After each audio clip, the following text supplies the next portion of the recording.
That blue cabin right there is my cabin, and we just painted it and put new windows and did a lot of work to it about a month ago. It just makes you sick. We're gonna have to park the truck and walk in from here. But I'll give you a brief description of what it looks like when I get inside. All right, I'm standing on my deck of my cabin in Emerald 2. I used to couldn't see the water, and now obviously I can.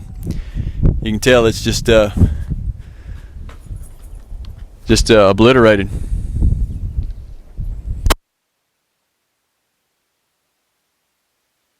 This is the Emerald 2 subdivision. I'll just kind of pan around and you can look around and see this was where the madnaughty.com sign was out here.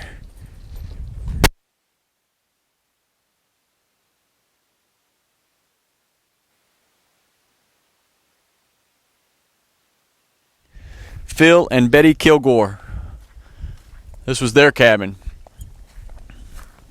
Bought it about 6 or 8 years ago.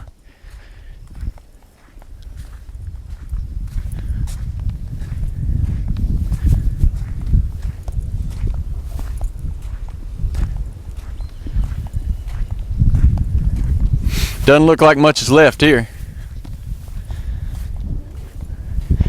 He made a joke on the way down here. He said to make sure I got his crock pot. That might this may be it. I don't know.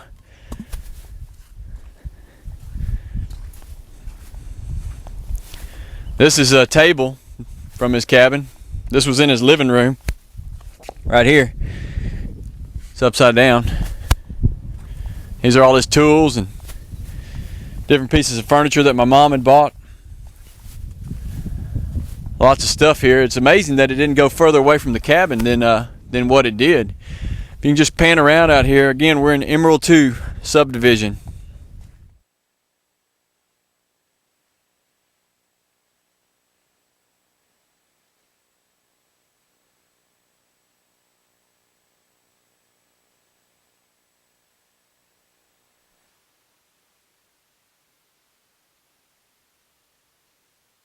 If you can look inside, you notice that there are pots and pans in their kitchen. I'm inside their house now. Their pots and pans are still there, and it's just amazing. They're still hanging right where they were. I mean, that's just, it's crazy. The whole living room is gone, but 5 feet away, the pots and pans are still hanging. I don't understand it. I just can't comprehend what happened here.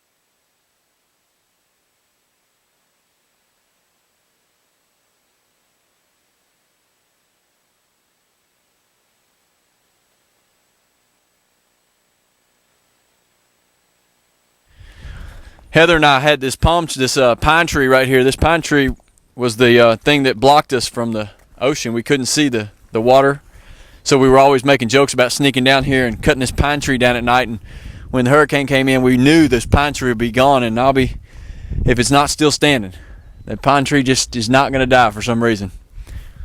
If you can look back on this deck, this is where all the stuff, it looks like, washed back here. If you look on that deck, you can see somebody's lawn chair sitting up there. I think that's Russ and Marvel's deck that used to be on that peach cabin right there. Those are their chairs. I've seen them sitting in it before. It's just crazy.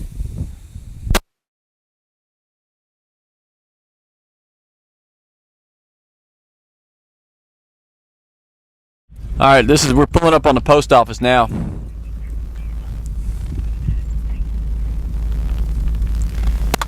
And we're just rolling real slow.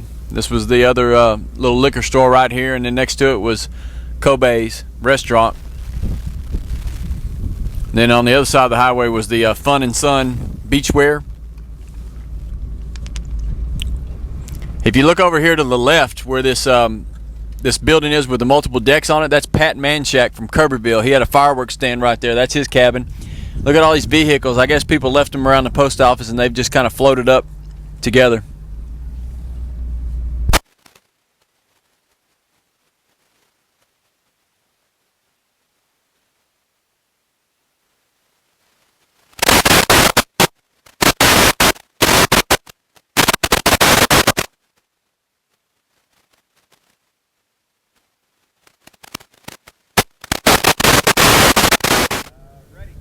We're at Bob's.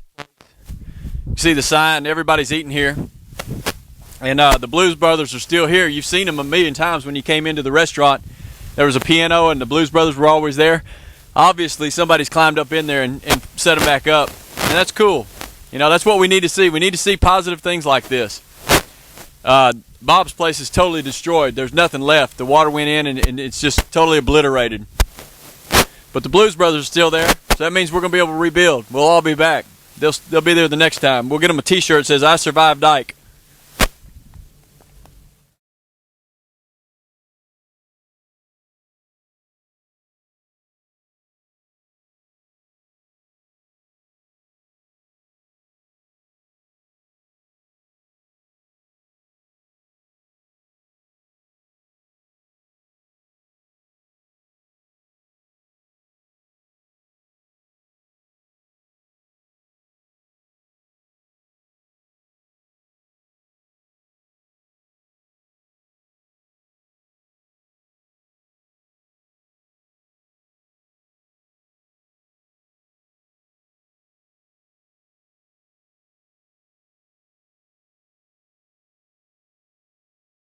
This church, Crystal Beach, it looks pretty bad. I don't, it didn't fare very well, but it wasn't built up very high, so they probably got a lot of water damage in there.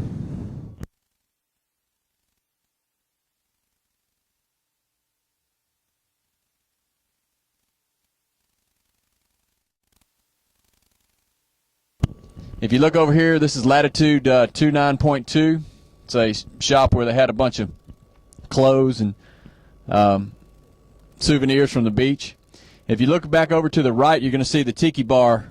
That's where everybody would go on Friday and Saturday night, and they'd have the live bands. All right, this is Richard. He rode the storm out. He rode it out in that Baptist church right there. Can you give us a few details? About what? About the storm. How did the water get? It's about a half a foot inside the wherever the people sit, preacher talks to. So about a half a foot inside that building right there, which is probably 10, 12 feet up from where we are right now. Scale of 1 to 10, how scared were you? 0. 0? Weren't bad at all? I done kissed my ass goodbye and give it to the good Lord. You thought you were a goner, huh? Yeah. What these people went through out here, that guy over there, his name is Billy.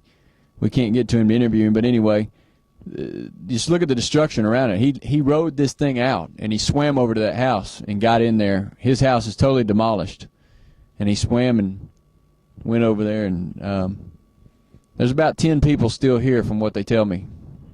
But that you can see the destruction all around it. This just sums up in one picture what this place looks like and what it must have been like to ride it out.